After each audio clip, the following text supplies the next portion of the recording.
Compte en commun, la bière, la baraque à frites, le spéculoos et tout dernièrement l'endive. Réponse tout de suite dans notre une francophone.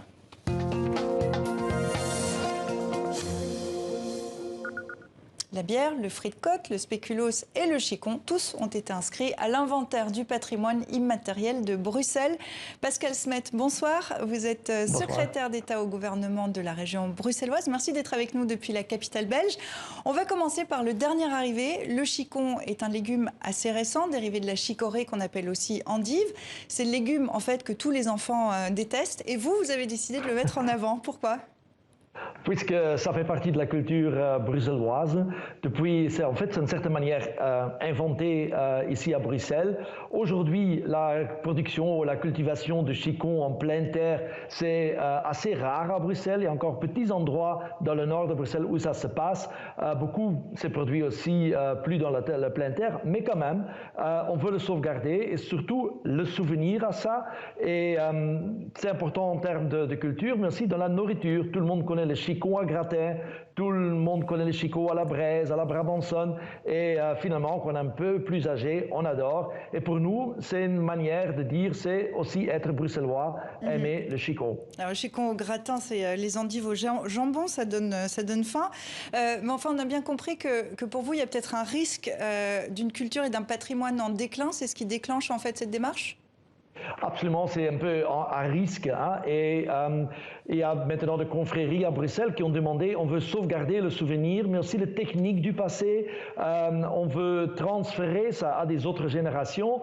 Et on a dit, oui, vous avez raison, ça fait partie de notre culture et on doit le mettre en valeur et d'une certaine manière, solennellement, déclarer ça faisant partie de notre culture. C'est une manière de dire, écoute, c'est nous. Et souvent, avec patrimoine ou matrimoine, on pense à des bâtiments, mais une culture dans une ville est faite aussi par des coutumes, par des pratiques. Et la pratique du chicon et la cultivation de ça est quand même quelque chose d'essentiel bruxellois, puisque c'est à l'origine de nous. Oui, c'est le patrimoine immatériel. Donc il y a le chicon, il y a le frit de coq, donc la baraque à frites, la bière, le spéculoos. Comment vous choisissez les produits qui rentrent dans cet inventaire du patrimoine immatériel de Bruxelles ?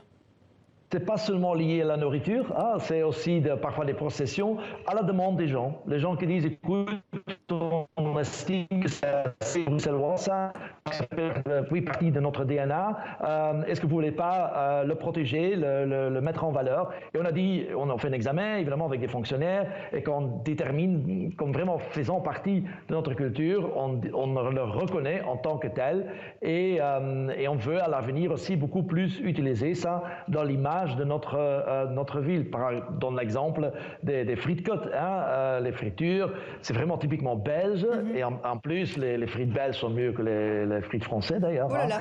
Si je peux le dire, hein, c'est vrai. Vous déclenchez une guerre, attention. C'est pas une guerre, c'est une certaine manière de, comment on dit ça en français, une certaine manière les Français étaient hyper bien de vendre ça, hein, French fries au monde international, mais en réalité, ce sont des Belgian fries. Mais voilà.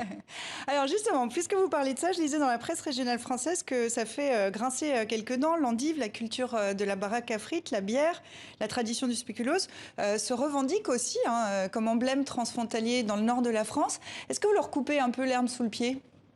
Non, on peut le faire ensemble. Je donne un exemple, toute la culture des forains, par exemple. On veut que c'est reconnu par l'UNESCO, ensemble avec la France, avec le ministère de Culture dans France, aussi avec Bercy. On fait ensemble une reconnaissance. Eux peuvent le faire aussi. C'est pas exclusif. C'est pas pour dire c'est que nous. Non, c'est quelque chose qui était chez nous. Quand c'est ailleurs aussi, reconnu aussi. Et ensemble, on est plus fort de sauvegarder cette culture du passé d'une certaine manière.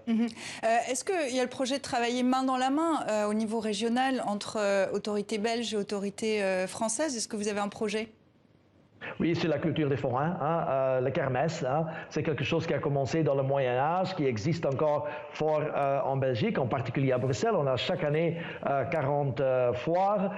Il y a la très grande foire de midi, hein, pendant 5 semaines en plein été, qui est vraiment une culture très populaire, mais où aussi les gens riches, pauvres, de toutes les classes vont pour s'amuser avec des amis, pour manger des caricoles, des frites évidemment, des pommes d'amour, des barbes à papa, des trucs hyper sucrés, pas bien pour la santé, mais très bien. Et en même temps, il y a toutes des choses, des pêches, mais aussi des grands trucs montagnes russes. C'est vraiment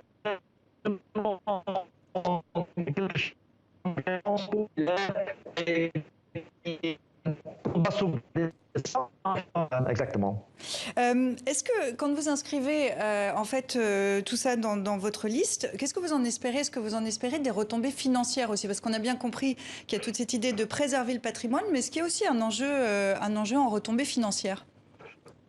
Pas forcément financière, mais en termes d'image, oui, on veut l'utiliser dans le city branding, on veut l'utiliser dans le marketing de Bruxelles et d'utiliser, ça fait partie de notre identité. Vous savez, Bruxelles est la ville la plus cosmopolite de l'Europe, deuxième au monde après Dubaï. Et là, on estime c'est important qu'on a beaucoup de cultures dans notre ville, qu'en même temps, la culture d'origine, de l'époque, on le sauvegarde et on le transmet aux futures générations qui, d'une certaine manière, peut l'alterner aussi. Pour nous, ce n'est pas principalement financière, c'est principalement reconnaissance de quelque chose qu'on est une partie de notre âme, en fait.